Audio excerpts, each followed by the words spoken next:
yang kami temukan ya Pak ya, kita tidak bisa memungkiri bahwa memang potensi cadangan gas bumi di wilayah Indonesia ini memang begitu besar. Gas bumi ini terbukti paling banyak berada di wilayah sekitaran Maluku dan Papua. Nah, namun ada data yang quite kontradiktif Pak, saya ingin minta tanggapannya. Ini berdasarkan data Direktorat Jenderal Bea Cukai yang diolah BPS.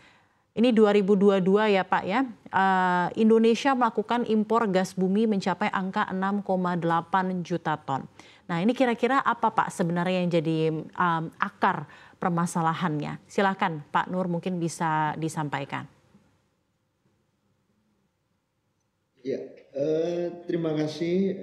Produksi dari kita ini kan memang masih diserap oleh dalam negeri. Kita walaupun mengalami peningkatan tapi masih belum optimal. Terus kemudian produksi dari dalam negeri ini belum memiliki infrastruktur yang memadai sehingga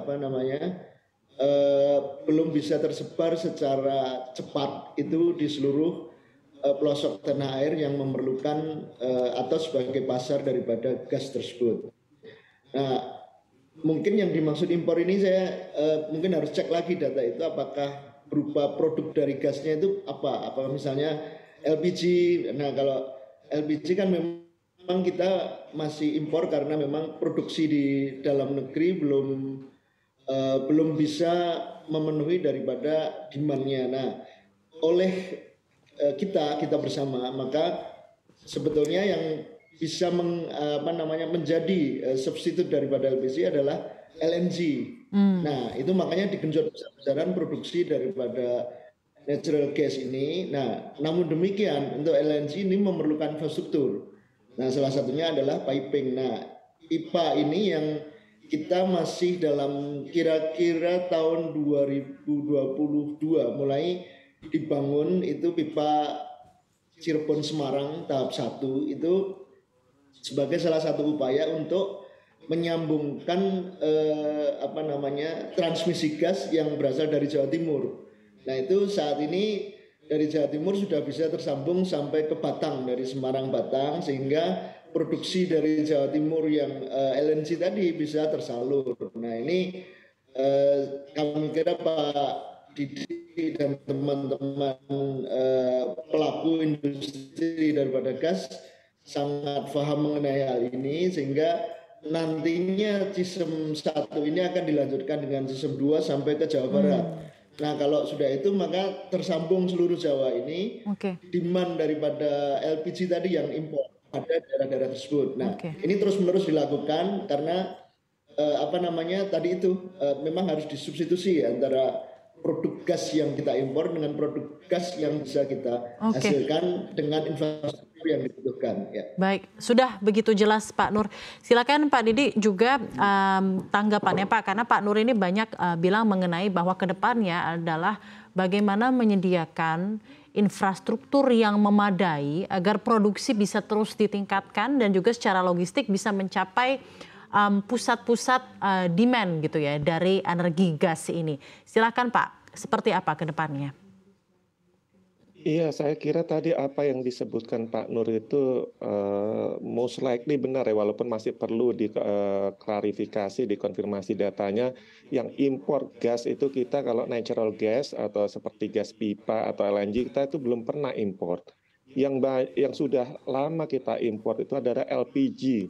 Kalau jumlahnya 6,8 juta ton, saya kok yakinnya itu LPG karena memang sering kita baca di media dan saya dulu mengikuti karena saya kerja di Pertamina, itu kita impornya sekitar 7 juta ton mulai tahun 2019 itu per tahunnya. Nah itu memang sangat tadi ya kenapa kita ekspor yang natural gas, tapi kita import juga. Dan kita tahu bahwa LPG itu lebih mahal daripada LNG. Kenapa begitu? Ya, nature-nya memang LPG itu lebih gampang ditransportasi dan lebih gampang digunakan. Tadi udah disentuh juga oleh Pak Nur bahwa memang infrastruktur masih perlu kita siapkan. Jadi memang sekarang pemerintah saya melihat dan juga PGN sudah ikut berpartisipasi untuk mengkonversi dari LPG menjadi gas, dan ini perlu infrastruktur dan perlu waktu. Contohnya adalah ini sangat prospektif, pasarnya adalah LPG itu 70% ada di Jawa. Ya. Bayangkan dari 8 juta ton, 70% jadi sekitar 5-6 juta ton ada di Jawa. Kalau di Jawa sudah ada Cisem tersambung, kemudian ada bisa gas kota itu menjadi sangat luas, itu mungkin paling tidak saya yakin bisa dikurangi 50%. Itu sangat mengurangi impor dan kita bisa mengutilisasi gas kita LNG daripada diekspor kita gunakan di dalam negeri, karena tetap saja lebih murah gas alam atau natural gas atau LNG daripada LPG.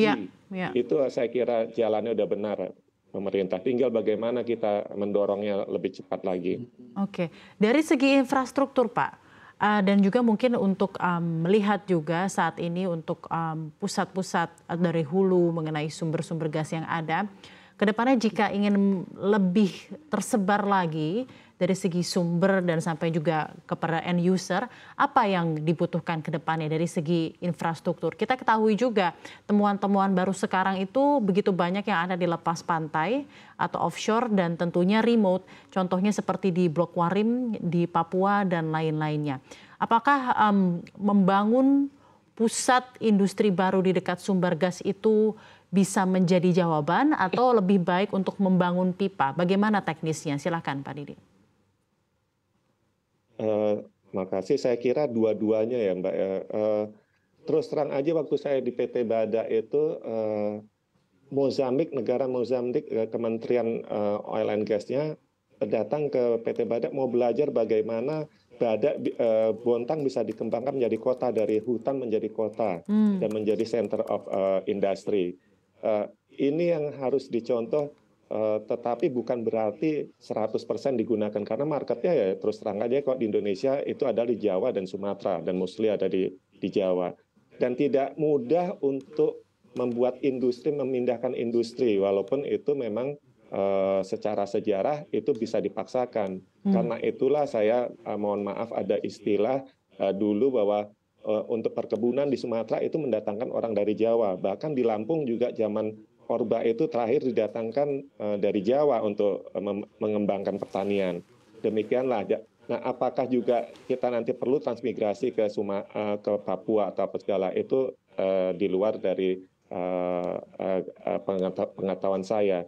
Tetapi paling gampang itu dan paling logis adalah menyiapkan infrastruktur seperti kalau dari Papua ya dengan LNG dikirim ke Jawa, Sumatera, atau ke Sulawesi yang sentra-sentra industri. Dan sekarang itu saya kira sudah mulai dikembangkan, PLN sudah mengembangkan infrastruktur untuk distribusi LNG. Nah, itulah yang harus dikembangkan. Pemerintah juga sekarang akan meneruskan pipa dari Cirebon, Semarang, Semarang ke Cirebon karena sudah sampai Batang, akan diteruskan. Kalau itu Semarang Cirebon sudah tersambung, itu kelebihan gas di Jawa Timur akan tersalur ke Jawa Barat. Nah, ini juga yang harus kita dorong dan kita terus dorong pada pemerintah supaya tetap semangat untuk melanjutkan proyek Cirebon Semarang.